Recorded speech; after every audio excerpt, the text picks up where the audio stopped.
What's going on, everybody? Welcome to trèSci Weekly, episode 52. My name is Jonathan Ullman. I'm one of your hosts today, and alongside Tommy, the poker master, Kaya.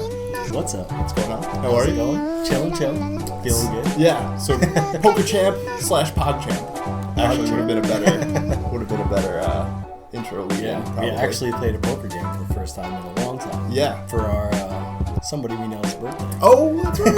Mr. Kyle K, the birthday master over there, manning the hardware behind the camera.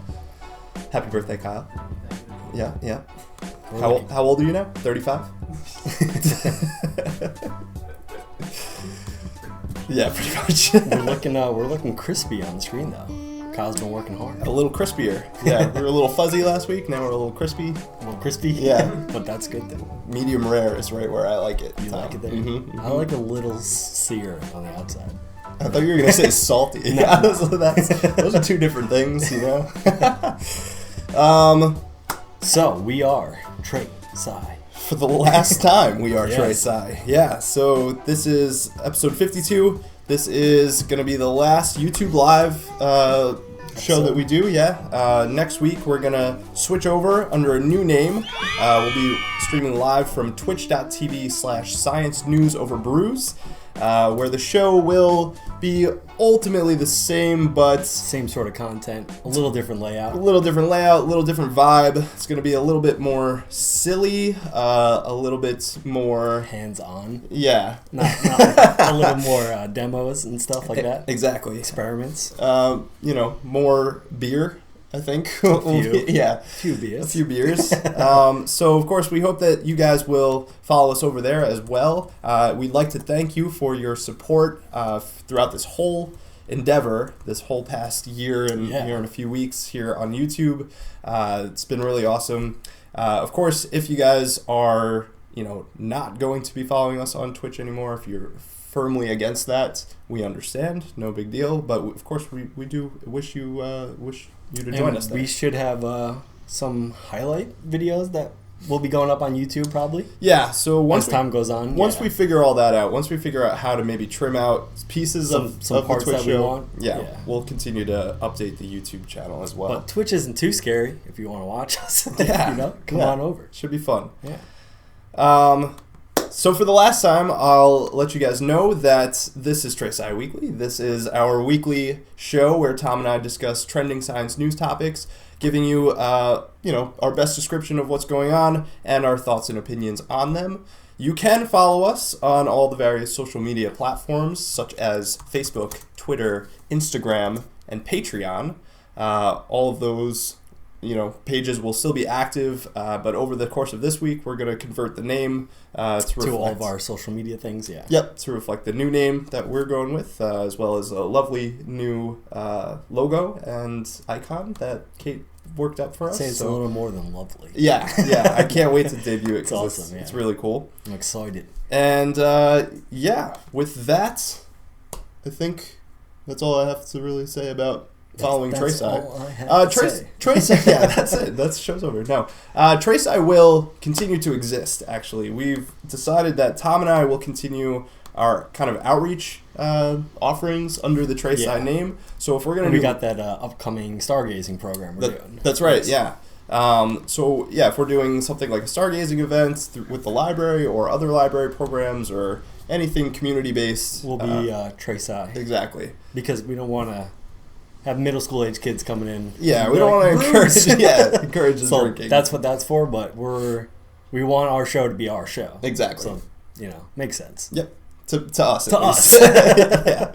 All right. So with that, jump on in. We'll get into the lightning round, and I guess Kyle, let us know who's going first here. Who do you want to speak first? What are we starting with? T-Squad can hit us out. All right. So Tom. Sure. Hit me with that first news story. First tweet comes to us from Science News, @Science News, and it says, if you've ever felt the urge to tap along to music, this may strike a chord. Aha. Have you ever felt the urge to... Yeah, I'm a tapper. You're a tapper? Yeah, are you? To the beat, or? A little bit. I like to do the head bob. Bob, yeah. That's a little cooler in public Mm-hmm. than making noises tapping. Yeah. Yeah. Tapping your foot is kind of like impatient. Yeah. You know? But what are we talking about here, Tom? So this one's actually pretty interesting. Saw the title, wanted to check it out. Mm-hmm. And basically what they're saying is that rhythm goes beyond just being able to recognize the beat and know when it's coming. It actually goes onto the part of the brain, I want to get this part right, the posterior parietal cortex. So it's just a part of your brain. Okay. And what that does is it plans your body movements as well as higher level functions such as attention, as well as to just paying a detail to three-dimensional movements.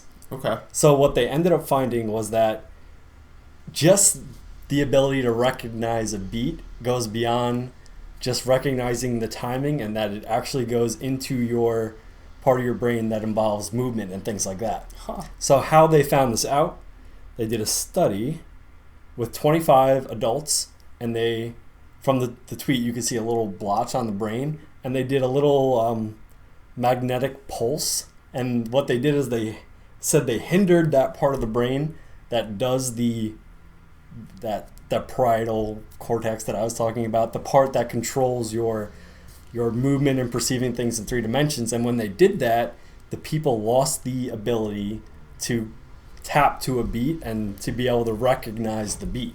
Really? By impairing that part of their brain with the magnetic pulses. Interesting. So it's a lot more than just being able to recognize the timing. Okay. And it's a lot more of a multi-brain process to just recognize a rhythm. Huh. And they pointed that might be the only reason why humans are the only animals that can recognize rhythms and patterns and beats like that. That it's a multi-part of your brain that comes all together to recognize music. Yeah. Wow. So... Yeah, and by turning that part of the brain off, it turns off the whole function of beat recognizing. That's weird. That's really weird. Right? So I'm guessing they kind of use some like electromagnetic waves to hinder, you said that? Exactly. That's that part of the brain? They gave it the magnetic pulses, and somehow it disrupts the brain waves to turn that off. Interesting. I wonder, like, what if that has any other adverse effects that we don't know of just yet. Like, I don't know. Who maybe. knows, right? Yeah, that might not be a good idea to do. But. Yeah, but, you do it for science, I guess.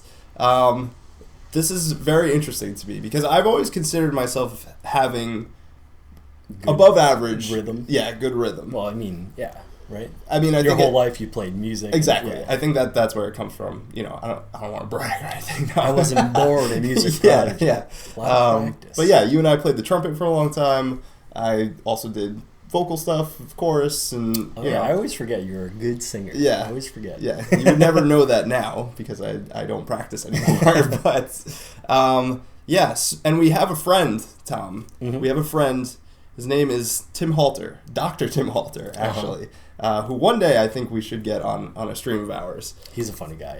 Yeah. He's a very interesting character, who has extraordinarily bad rhythm, cannot keep a beat whatsoever. That is just, no offense, Tim, if you're watching, but that is something that I know about him. That he's got very bad timekeeping. So I guess there's one more part. So you brought me right up to a good part for it. Cool. So they mentioned two concepts called discrete timing and relative timing.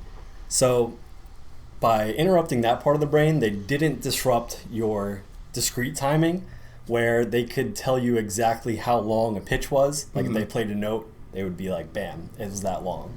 But it messed up their relative timing, they said. So let me make sure I'm saying it exactly right. So relative timing, they say, so that, for example, they say when listening to the music overlaid with beeps that were on the beat as well as off the beat, they couldn't differentiate between the two. So it's that part of your brain, so they could still recognize exactly how long the tones were and things like that. Okay. It was all about the rhythm.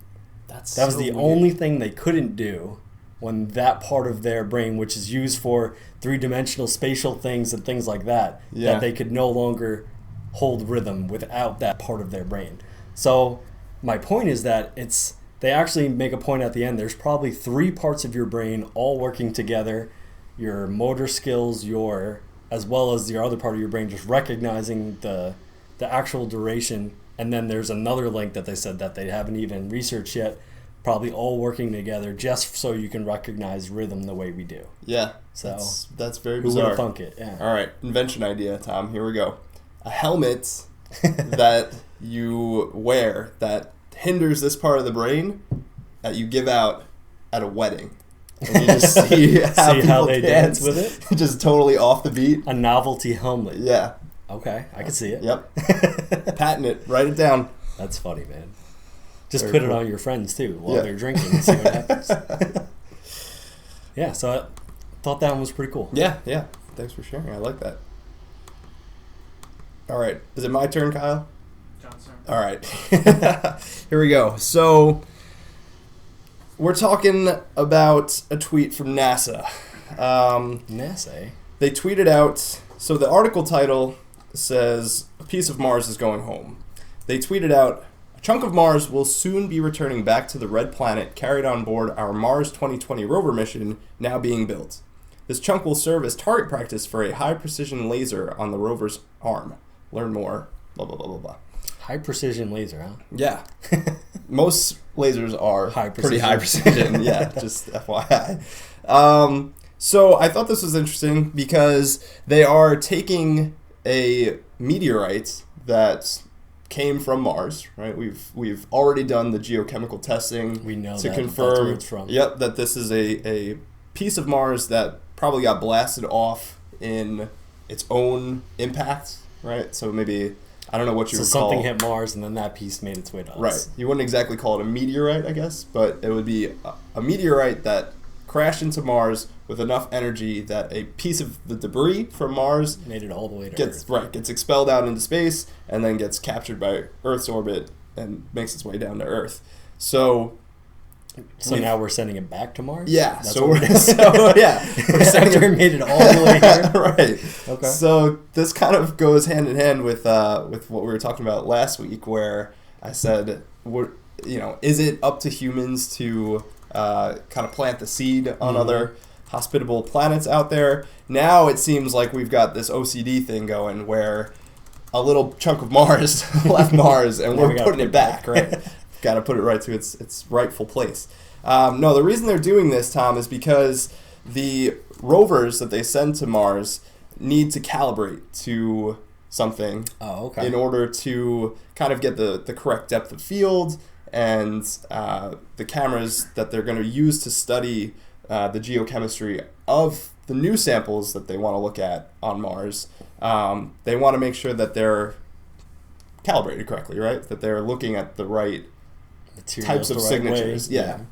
So use a piece of Mars. Yeah. So this was kind of a novel idea that when somebody said it, they were all like, actually, yeah, that's a really great idea. What they had used in the past were just kind of color palettes and a coin, because geologists typically use like a coin to show a sense of scale when they're kind of showcasing different formations of rocks and things. So now actually using a piece of Mars will make a lot of sense, because definitely, if you're going to calibrate it, to a new rock on Mars, your best start with a rock on Mars. Right, exactly. So I just thought this was interesting because we've found this meteorite. It was I believe the name of the meteorite is, let's see, Se al Uhamir 008. That's the name of it. It was found in the country Oman, in the desert, and it's been at the Natural History Museum of London, and they generously donated it to the Mars 2020 NASA team, so that because it's not going to come back. Yeah. So, yeah. But interestingly enough, the samples that the Mars 2020 rover is going to collect on the surface of Mars, they're going to basically collect them into one cache, so that hopefully a future crewed mission to Mars will be able to extract them, bring them all the way back to Earth for more study. So cool. Yeah. So just 2 talking points before we move on. Yeah, go for it. pretty cool sort of detective type thing where you got a little rock, and how can you prove it's from Mars? You know what I mean? Mm-hmm, mm-hmm. Like, I mean, I know how they do it because I was in the classes. But, Yeah. like, you know, so it goes down to basically do, like, the geomagnetic and things like that, the microscopic signatures different enough from Earth that you can say this is definitively not an Earth rock. And then I think you go from there and say, if it's not an Earth rock, can we say it's a Mars rock based on these compositions and things like that? Right. Yeah. So it goes through a rigorous test. So we know pretty much 100% certainty this is from Mars. Right. Yeah. At the end of the day, after they go through it. Yeah. So we've got enough data now from looking at what the rovers see in terms of what they're... So now we really know. Yeah, now we really know. There were ways to know even before that, though. Mm-hmm. Before we sent Spirit and Opportunity and the other kind of Mars landers. Just by looking at different like geochemical percentages of what it's made up of, right? Right.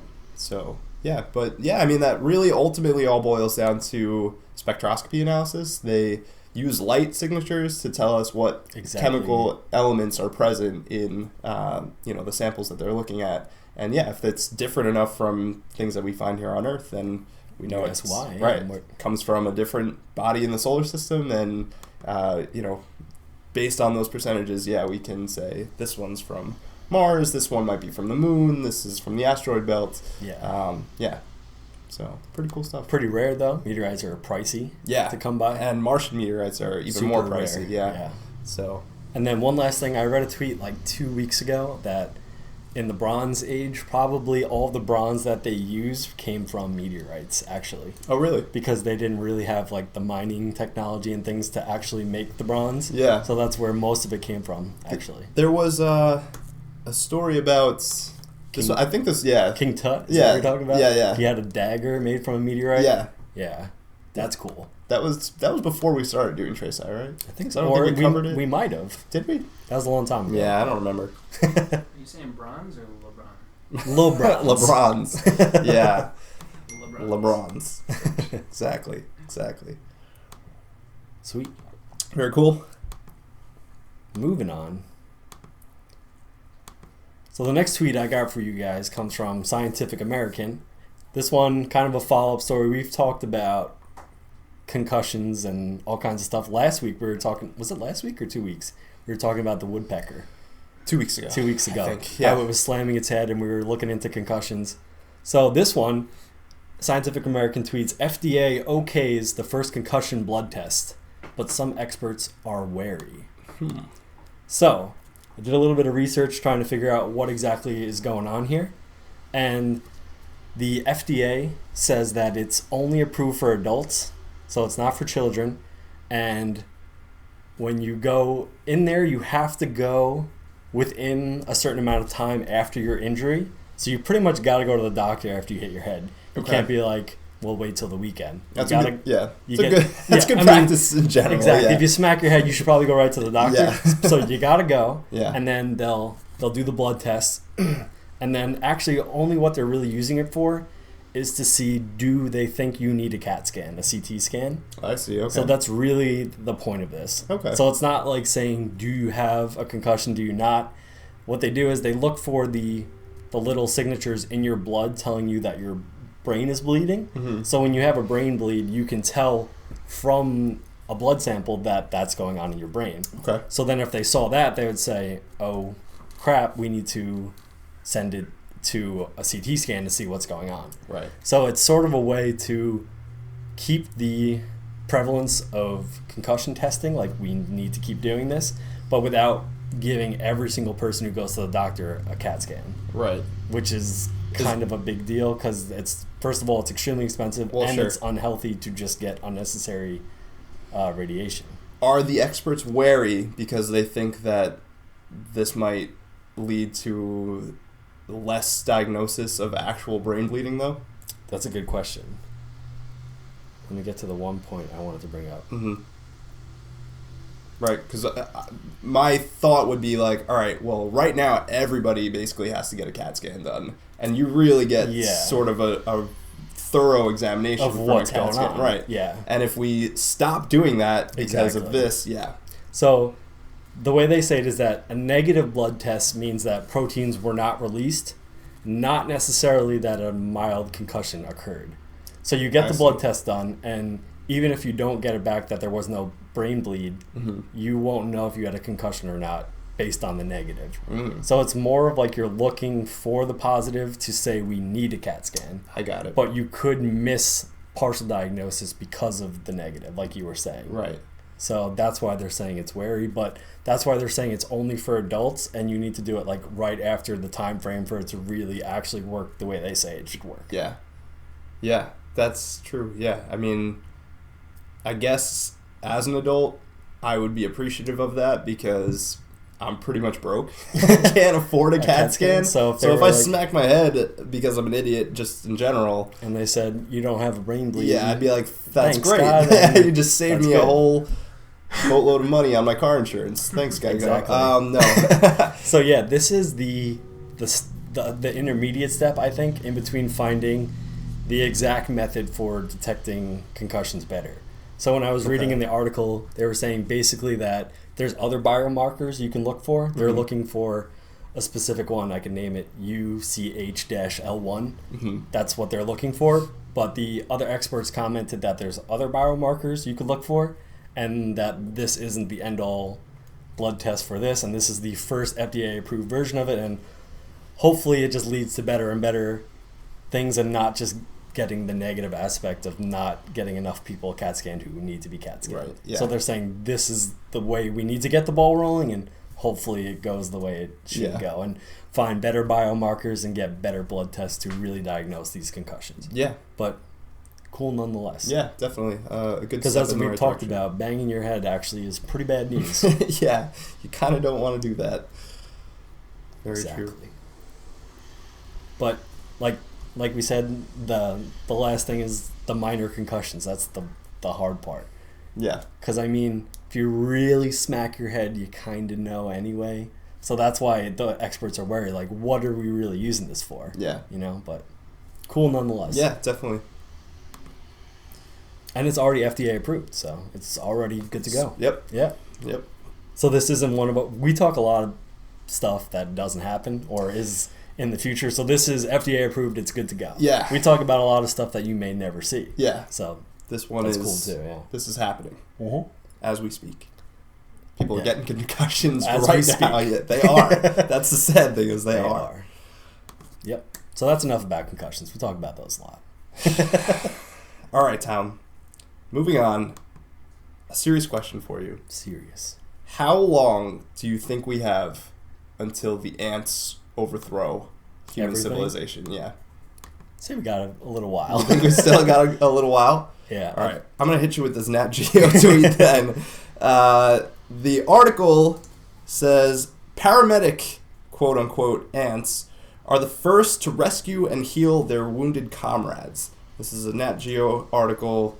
And then the tweet here says, ants take turns gently holding their comrade's hurt limb in place while intensely, quote unquote, licking the wound for up to 4 minutes at a time. Wow. Yeah. That's dedication. Yeah. No man left behind. So, right, yeah. So these specific ants, they're called... yeah, that's their job, right? The paramedic ant? Well, Or no, they all do it, right? So all the ants do it. So it's not like there's a hunter ant and a queen. Nope. So that's just, okay. As far as I understand. So they're called Gotcha. matabele ants. They're in sub-Saharan Africa. And I don't know if you've seen any of these videos where they like go to war with termites. Yeah, I've seen that. Yeah, and it's crazy. Like they just kind of cross paths, and then if one ant decides to mess with the other one, they'll strike. And as soon as one ant dies, like gets killed, if it's the termite or the ant, war, right? Like these ants and termites just all go at each other, and typically the matabele ants win. Even though they're smaller, they have like this venom that really just destroys the motor skills of the termites. Okay. And now what they're finding here is that some of the ants that suffer, wounds, like they get a limb broken off or whatever it is, they don't die necessarily, and then the other ants will pick them up and carry them back to, underground where they can where the nest try and is. help them out. And they found that the ants will kind of all inspect one another when they're inside of the nest, and they'll do this licking motion. And the study that they did here, I want to just get the right numbers here, was that 80% of the time when the ants were left kind of isolated, they would die off. But then only 10% of the time when they did Got this their test, ant treatment. when they got the treatment, would they die. So they think that it has something to do with bacteria infection, and that this licking motion helps cleanses them of the bacteria. So I was like, how does just like licking a broken leg really do anything to heal? But yeah, it's basically making sure that the ants don't get infected and die off. So these ants, cool. Yeah, it's cool, but then you think about these ants that are going to take over the world, Tom. Now, yeah, they're learning. Yeah. I'm really paranoid about the ants. I don't know if you can tell. I just was recently re-watching Planet Earth 2. Yeah. And the Jungles episode, they go through all the top predators, and then the last one, the most impressive predator they go to are the ants. And they show them like crawling along the floor, and then they'll like catch a full bird. They'll kill it, they'll eat it, they'll bring it all back. It's terrifying. Wild, yeah. The coordination that ants have. They're like a whole little civilization. It's a hive mind, Crazy. right? They like all know what the other ones are doing. Perfect. I don't know how. Unison, yeah. It's really, really bizarre. And now they know how to heal each other. So like, what are we gonna do? We can't even fight them off because They'll just come back. Yeah, if we shoot them, and one survives, it'll heal all the other ants. Crazy. Yeah, really crazy stuff. I think I remember reading this headline, and if you could let me know this is true, that they also knew to the extent of their injuries, whereas if they were like super hurt, they wouldn't bother bringing them back. Like they knew almost if they were beyond the point of rescuing. Okay. I think. I didn't know that, but I wouldn't doubt I it. read a different article, not a Nat Geo one, and they were mentioning that. Yeah, I believe that. But they could kind of know, like, we can't just bring this guy back and lick him and it'll be okay. Yeah. They somehow had some sort of inkling what a injury was. Yeah. Versus a dead ant. Too basically. far gone. Somehow. I don't know. What don't these ants know? Right? Tom. What don't they know? Yeah, they're amazing how they Yeah. all work together. Humans are like ants. Actually. Yeah. When you the think way about we all it. work Yeah. together. Yeah. And Donald Trump's the queen. Just kidding. I'm just kidding. Jokes. Yeah. Yeah, there Cool you go. stuff. Cool stuff. That's the ants. Ants, man. Ruining picnics for a long time. You ever watch a Rick and Morty episode with the kind of fake superhero thing that they got going? And the one dude is his superhero kind of power is he is just 1 million ants. Yeah. That's brilliant. Yeah. Good stuff. Sweet. So the next one I got coming to you guys is from Nature News, and this one is about the Atlantic Ocean's currents. So the tweet goes, researchers finally get a good look at the North Atlantic's inner workings, revealing complexity of currents. So the title stood out to me. We've sort of talked about the currents in the Atlantic Ocean with regards to global warming and how it's not just the temperature, but the whole ocean, the way it distributes the salt, the temperature, and the way it all works out is a important part of the climate in general. Yeah. So kind of wanted to learn a little more about it. And it turns out they actually have a sensor array going all the way from the east coast of the U.S. to Greenland. And they've been monitoring the entire Atlantic Ocean for things like salinity, temperature, and just the overall flow rate. Okay. And just to give you an idea, the one current, the overturning circulation, so it's called the Atlantic Meridional Overturning Circulation. So that's one of the biggest parts of the circulation that is responsible for bringing the warmer waters from the equator, bringing those up, and then bringing the cold water down. Gotcha. So it sort of overturns the water. That's why they call it that. And the flow of water is 15.3 million cubic meters of water per second. Wow. So it's like a massive current that is distributing the energy from our planet around the ocean. It's kind of like in Finding Nemo when Crush makes his way into the underwater river. Yeah. Mm-hmm. And so it's called the O-SNAP array. O-SNAP stands for, what does it stand for? The Overturning in the Subpolar North Atlantic Program. You know they definitely did that on purpose. Yeah. They made that acronym work. And so there's a ton of data right off the bat, and they're really trying to figure out what's going on. But the most interesting thing was that there's massive variability in the current. So, for example, they say from 2008 to 2009, the strength of flow dropped by 30% from just one year to the next year.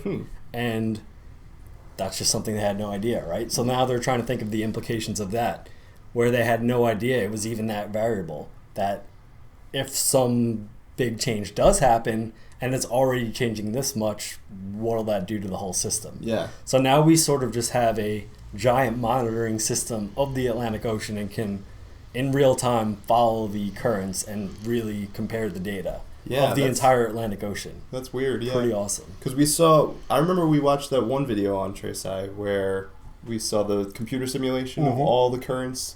That was a global thing. Exactly. Yeah. So that was an entire globe, simulation of all the currents. And that was computer data. This is actual real data from the Atlantic Ocean. Right, okay. So it's a little more telling in that sense. Yeah. Where it's just the raw data that they're putting in, which will probably help their other models. Yeah. And so that was 2009 to 2010, you said there was that huge... It was from 2008 to 2009, okay. That big dip. And so have they seen any other major variations year to year in addition to that? Or not really, no, but one thing that they do mention is that big change has nothing to do with climate change. That's what they said, that definitively that these massive currents undergo strengthening or weakening because they're just so big. Yeah. When you get difference of changes in salt and things, that the whole system varies, but it doesn't shut off, obviously. Yeah. But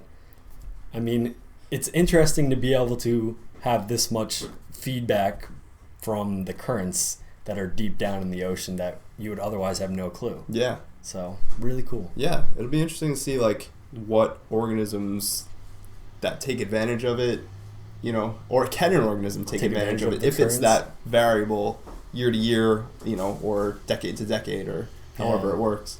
Yeah, that's very interesting. And then the last part they bring up is that they're trying to figure out exactly how the components feed into the circulation.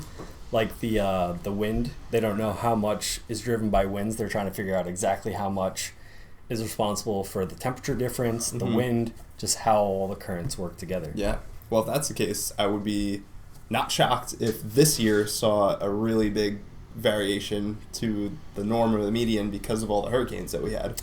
Yeah, that probably would disrupt the flow, somehow. This massive cyclone. Yeah. Yeah, definitely. Huh. Very cool. Yeah. So and they're basically saying now we've got it pretty well monitoring, and we'll let you know basically as they find more. Yeah. Yeah. Interesting. Very cool. Crazy though. You got the whole Atlantic Ocean under monitor. That's good. Yeah. Yeah. That is good. Yeah, definitely. So moving on, the next story here that I have for you, Tom. This one comes from World and Science on Twitter, and they say a little alcohol may keep brains clean. Clean. Yeah, clean. And I thought this was appropriate, right, given that we are changing our stream name from trèSci to Science News Over Brews, right? Got to embrace the brews here a little bit. So basically, this was a study that they did in mice, and they were looking at low levels of ethanol within the brain. Okay. And what they found is that the cerebral spinal fluid that helps kind of flush out extra brain tissue and waste that can kind of accumulate in the brain is enhanced by a little bit of alcohol, right? Whereas, overconsumption of alcohol obviously detrimental. It's bad to Yeah, your brain, we know that. We know that. But being completely alcohol free is actually they're thinking maybe a little bit more detrimental than it may seem at first glance. I remember hearing quite a few years ago about like the red wine at dinner or something like that. Mm-hmm. And they do the study of the Europeans just having like one glass of wine. Yeah. So like that sort of level of drinking a couple glasses of wine per week with a meal, right? That kind of thing. Yeah. So not binge drinking. Not binge drinking, right? I don't think that's ever gonna do anything to help you. No, probably not. That's an important distinction to make, right? Yeah. Even if you do very infrequent binge drinking, that's still probably not very helpful. Although I did read an extremely interesting long-term study about happiness and binge drinking that I'm not going to get into right now, but almost all of the happier people said that they were binge drinkers. Really weird stuff, but yeah, we'll leave that for another day. We'll maybe get into that on a different stream. Because you could say you're happy, but are you really happy? Yeah, I'm just kidding. Right. So the low levels of alcohol consumption that they measured, basically, obviously it wasn't in drinks per day when they gave it to mice, but it would equate to approximately 2.5 drinks per day, and that showed that's quite a bit actually. Yeah, and they said showed less inflammation in the brain, and their glymphatic system was more efficient in moving the cerebral spinal fluid throughout. So it's just like a minor lubrication system. Almost. Yeah. So interesting. Food for thought. Yeah. Beers for thought, I guess. I wonder if there is like a specific alcohol that works the best. Yeah. Because the first picture they have is wine in the article, and then they have a beer. Then they've got a beer. So no tequila in there. Yeah, that might not ever be a good idea. Yeah. So I just thought that was kind of cool stuff. Yeah, nice little last article to bring up on my end for trèSci. Cool. As we move forward. Sweet. Moving on, my last one I got for you as well as you is a tweet from Sutopo Purwo Nugroho. Ah, my good friend. So this volcano was in Indonesia, and the tweet is actually in Indonesian. Which volcano are we talking about? This volcano is Sinabung. Oh, Cinnabon. Sinabung with a G at the end. So Sutopo, not Cinnabon, no icing. Yeah. I got you. Sutopo is a person. That's not the volcano. No, Sutopo was the guy who tweeted. Exactly. I wasn't sure if the volcano had its own Twitter handle and was saying, "Hey guys, I have erupted." Exactly. Okay. Sorry. Just so that we're all clear. So I'm going to read the translation. Go for it. I don't. Yeah, exactly. So the powerful eruption of Mount Sinabung, the column height of up to 5 kilometers, heat clouds glide accompanied up to 4.9 kilometers away.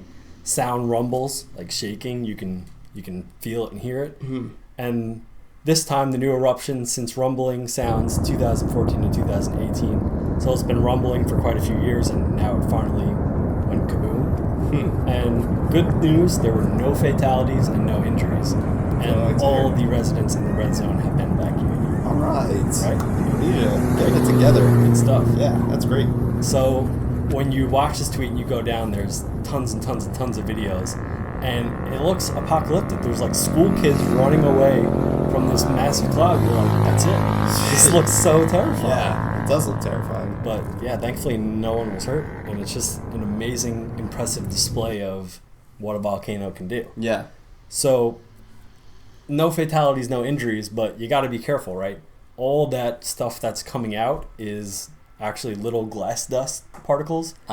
So if you're just breathing in the air, even from quite a distance away, you can get those tiny microscopic glass dust pieces in your lungs. And they'll cut you right up. Yeah, so they're handing out all those like flu masks Mm-hmm. to put on to avoid that.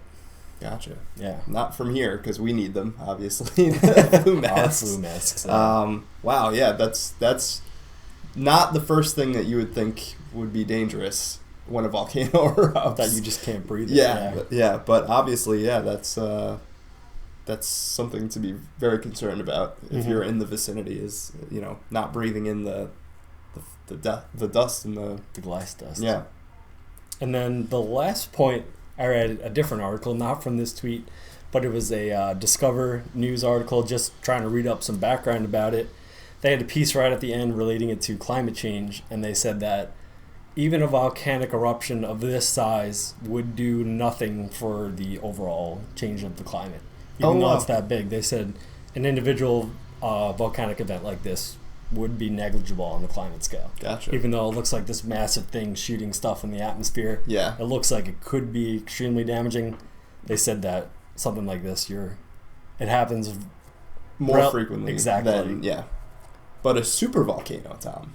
Yeah, so that's a different story. Yeah. So this is still a massive eruption by our scale for people. Sure. But not for something that's going to impact something as big as the climate. Gotcha.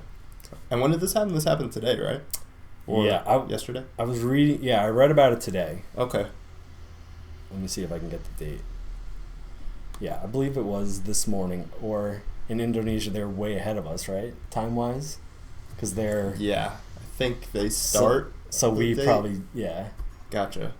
But I've read about it this morning. Okay. Is when I first heard the news. Okay. So whenever that was in Indonesia, I'm not sure. Yeah. But yeah. Yeah.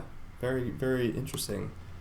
Tom, should we consult an expert on a a volcano eruption? That'd be cool. I actually found this tweet from our buddy James. That's okay. How I found it. Let's see if we can get James on the horn real quick. Because do you want to go for it? Yeah, I'm just gonna give him a call. He's been our most featured science guest on trèSci, and since this is the last hurrah for trèSci, let's see if we can get him on the horn here. Sounds like a good idea. Let's see. He's our local... Our resident geologist, yeah. Volcano and earthquake expert. Yeah, let's see what he's doing. James here, we're live from Indonesia. Let's get him. Real quick. Your call has been forwarded to the FU button. All right. He's like, I know they're on trèSci. Yeah. They're trying to get me. He must be like out to dinner or something. But yeah, that's funny. That's actually where I found the story, was from his retweet. Gotcha. Okay. We'll see if he calls me back. That would be funny. Well, so what was the poll this week, my friend? The poll this week, Tom, it was I wanted to know Neil deGrasse Tyson, the famous Neil deGrasse Tyson. World famous. Yeah, from the Cosmos, world-renowned from the Rose Planetarium, yes, versus Sir David Attenborough, who is the narrator for the Planet Earth series. Correct. And has many organisms named after him. Yep. Because of his brilliant narration. And he's a knight. Sir. He's a knight. Yes, Sir David. Sir. Right? Well, he lives in the UK. I bet you if Neil deGrasse Tyson lived in the UK, he'd be a knight. Yeah. He might be a knight too, for all I know. But, maybe he just doesn't go by the title. So I wanted to put these two kind of premier science figureheads head to head, see what people see what they were thinking. See what they were thinking. Just as a general rule of thumb for our polls, it's that or that. Right. We're not really trying to say who should we talk about. It's just like if you had to pick one. Yes, it's very funny. It just gets you thinking. Like, right. How do these two compare? Yeah. When just having fun. When I reach out to people, because nobody actually goes. A few people, and those of you that do, thank you very much. A few people go to the social media iterations of this, and they do it there. They actually cast which is a great, vote. because all that stuff helps us out. Yeah, but that's not a large enough sample size to really make any sort of conclusive judgment on that. So I end up texting people individually with this or that question. Yeah, and a lot of times they text me back, well, what do you mean? And then I just say, if you had to pick one, ... which doesn't really say anything more, but that's enough for them to pick one. Exactly. So the winner this week was Neil deGrasse Tyson with 17 votes over Sir David Attenborough with 9 votes. Nice. I voted for Neil. Did you? I stopped voting because I felt that was a little unfair. Yeah. Well, you make the votes. I can the still vote. Okay. Yeah. So Look at I that beautiful thought guy. I know he is a beautiful man. I thought that Neil would win just because of relevance, and he lives in New York. He's a super popular figure here. Yeah. He's definitely risen. Plus, he's awesome. Man. Yeah, exactly. We do a lot of our stories from Twitter. He's got a very strong Twitter presence. But I was surprised that a number of people actually kind of hinted at their feeling that Neil has kind of become a little cocky. Okay. Yeah. That I think he's got to be careful. He's got to tune it back. His public, the perception of him in the public, I think, he was a man who could do no wrong. For a while. For a long time. Yeah. Now I think we're getting to that point where people, have some maybe not so nice things to say about him. Because he's had a few more, not controversial, but more pointing videos and things lately, kind of critiquing a lot of the nonsense that's going on in American politics. Which is fine. Yeah. Agreed. Yeah. But you stir the pot that way. Yeah. Exactly. I was happy to see that a number of people did vote for David Attenborough. He's an awesome guy. This was, by many that responded, this was a very tough decision to make, and I like to make the polls that a tough decision. You got to really think about it. Gotta see. Yeah. That being said, Tom, I caught up on Blue Planet 2 episodes 3 and 4 or 4 and 5. I don't remember where we're up to now at this point. The first one that we watched last night was Big Blue, it was called. And Big Blue. Yeah, it's basically looking at these kind of just expansive pieces of ocean where there's not a whole lot going on. They call it basically an ocean desert. Okay. And there's actually a lot of empty space in the ocean. Yeah. A lot. Because you see those fish videos where there's swarming colonies, and that's feeding time, but it's like everything else. Yeah. Then there's a lot of vast There's emptiness. a lot of nothing, yeah.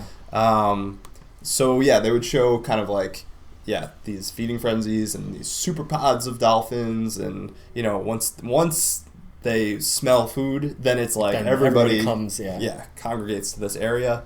And they showed some of these remote islands, like Darwin Island off of the western coast of South America. Okay. It's just a random spit of land from volcanic eruptions over time. And that's where they think that the whale shark goes to breed. Okay. But not really entirely sure because they don't have any actual footage of that. So it was a very interesting episode. Probably I don't want to call it the low point of the series because I don't think any of it is low, but not the most exciting, interesting thing. Then the next episode, though, was Green Seas, where looking at some of these kelp forests and things of this nature. Sea urchins, Tom. What is going on with sea urchins? I don't know. These little spiky things, right? I mean, first of all, they're like underwater cactuses. Yeah, they basically make it so that the fish that don't like them can't do anything about it. Mm-hmm. And then they take over the kelp forests, or they did for a long time. They just eat all the kelp, and their mouths are like these 3-pronged garbage disposal looking things that cleave off the kelp, and then their mouths are like all these little tentacles that just pull it in. Yeah, it's just so bizarre, right? Wow. And there's thousands of them that come over and just totally destroy the kelp forest. But now, in the Pacific Coast, they've protected the sea otters. Okay. They used to be hunted for their furs, and they're saying that they're seeing the kelp forest come back now because the sea otters eat the sea urchins as a delicacy, and everything's doing right again. Yeah, it's all doing much better. You just reminded me when you were talking about David Attenborough. I've been watching when I go to bed.